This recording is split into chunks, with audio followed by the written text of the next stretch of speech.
Last month, for the first time in human history, one single person was worth $1 trillion. One guy, an entire episode, one money column, with a name on it, which raises a question nobody sane should ask out loud.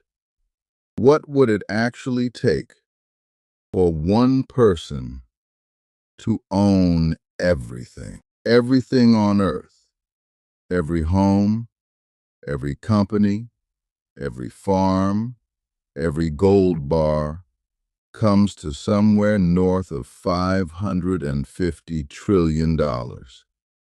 So the richest human who has ever lived can currently afford about 1/550th of the planet, 0.2%. We're going to need a bigger fortune. This is magnitude. Let's ring it up properly. All the world's real estate, every apartment, office, farm, and parking lot, roughly 380 trillion. Every publicly traded company on Earth, over 120 trillion more. All the gold ever mined, every bar, every bracelet, call it 25 trillion. Add the bonds, the businesses, the boats, and the till says $550 trillion, give or take a Germany. Now, the rules of this thought experiment: no armies, no cheating, every purchase legal, every seller willing. Mag here is the notary. Every single deed gets stamped. All 8 billion sellers, one buyer, you. First problem: the money. The fastest fortune ever built went from 0 to 1 trillion in about 25 years. At that pace, the record pace, the best any human has ever done, buying everything would take you roughly 14,000 years. You'd have needed to start before farming was invented. So let's cheat time. Magic wand. The money is in your account. The auctions run for years. Manhattan, the Riviera, every cornfield in Iowa, every share of every company, every barrel, every brand. And then, one gray Tuesday, somewhere in a notary's office, you sign the last deed on earth. Congratulations. Everything is yours. Every house on the planet, yours. Every farm, every mine, every factory, yours. Every fiber optic cable, every phone in every pocket, yours. The map has one color on it now. Day one of your reign. 8 billion people wake up in your bedrooms. They brew your coffee in your kitchens and head off to work at your companies. Everyone on earth is now your tenant, your employee, and your customer. All three at once. Watch what the money does now. You pay a worker her wages on Friday. She pays rent to you, buys groceries from your store, fills up the car at your pump.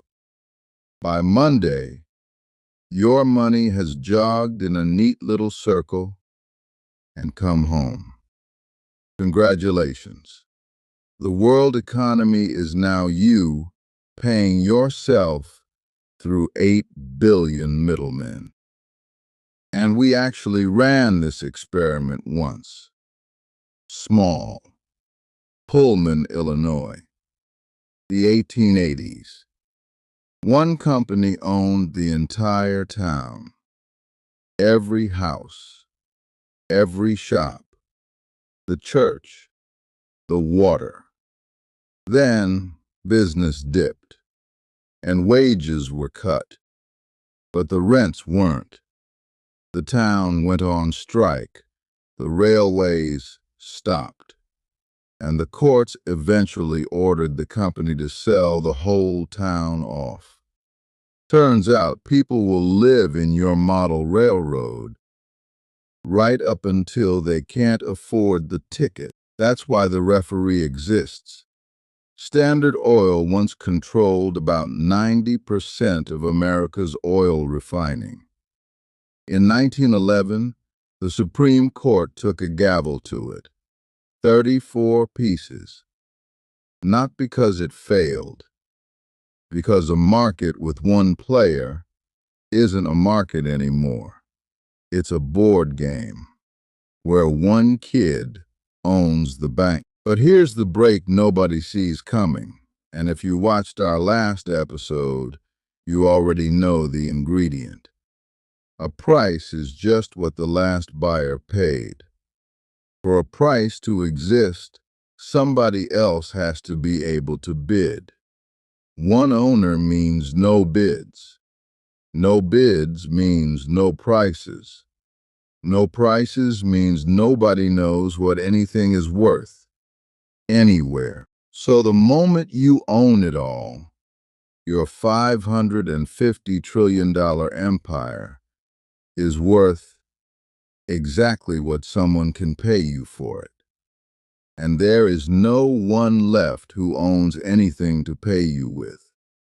The biggest fortune ever assembled, and its market value, the instant it's complete, rounds to zero. You didn't buy everything. You unpriced everything. And the deepest break isn't even the money. Ownership is not a fact of nature. It's a service. A deed is a promise that courts, police, and neighbors will all keep pretending the name on the paper matters. So, 8 billion people waking up in your houses, working your jobs, owing you rent, protected by police that you pay, ruling on laws in courts that you own. Why exactly would they keep agreeing? Zoom out with me. One deed, a 2-bedroom flat, the promise holds. A city block, the promise holds. A city, a country. Keep going. The whole blue planet, gift wrapped in a single title deed with your name on the tag. Now watch closely. Ownership was never the paper. It was 8 billion hands holding it shut. And one by one, they let go. The wrapping doesn't tear. It just stops meaning anything. So, what if one person owned everything? The bill? 550 trillion. The record fortune covers 0.2% of it. And even with a magic wand, the prize evaporates at the finish line. Because owning is something other people do for you. That's the real punchline. Everything can't be owned. But parts of everything? Parts get owned very, very quietly. The video you're watching right now traveled here through cables, exchanges, and choke points that have names on their deed. Who actually owns the internet?